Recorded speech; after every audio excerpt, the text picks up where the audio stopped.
10. The Illuminati. These guys are small time. They run all the banks and the media, they control all the religious institutions, they own the Vatican, they're trading human fetal tissue with Proxima. Like I said, small time. 9. The Saturnine Court. The court, they're scattered throughout the rings of Saturn. They're comprised mainly of extrasolars and human pirates from the Kuiper Belt. You can think of it as a trap house, or like, those Mormon colonies in Mexico. If you add all their forces together, they're really powerful, but they don't work well together, so, only number 9. 8. The Legion of Subterraneans. These guys control all worms and groundhogs. They've got a monopoly on nitrate-rich dirt. They're the undefeated champions of both Kriegspiel and doubles tennis, and they orchestrated the third Neanderthal genocide. 7. The Arachnocapitalists. These guys, they combine rapacious gangster capitalism with arachnid meta-wisdom.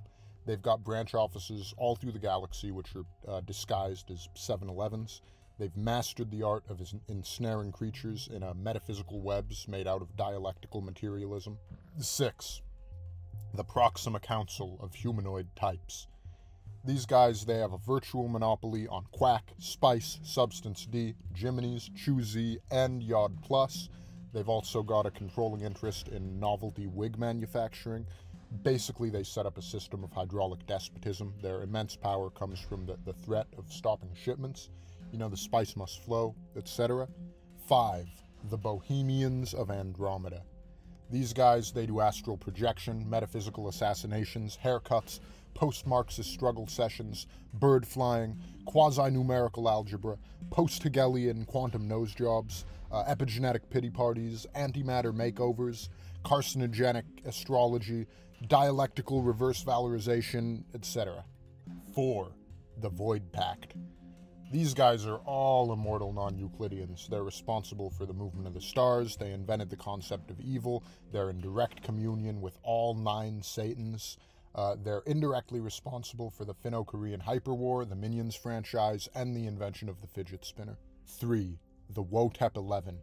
These guys are 11 of the 15 most powerful humans in history. They own all the money in the universe, and they loan out a little bit of it to the rest of us just to keep the game going. They're 10 times the Pope, they're 50 times the Pope, but they're the Pope in your mind. They fight the human fight on higher dimensions.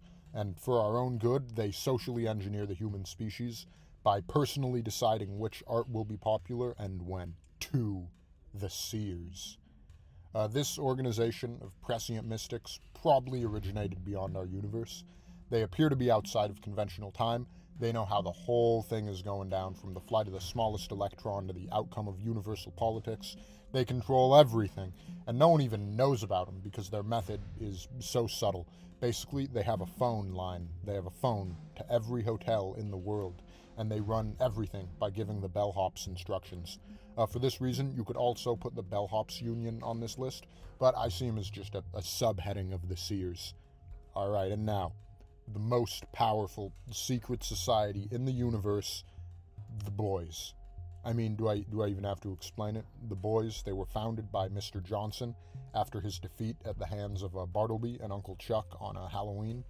They exist only to destroy the Sonic Underground. They very nearly succeeded. If it weren't for Tamers 1, 2, 3, 4, 5 and Bartleby Montclair of Dresden, we'd be living in a very different world right now.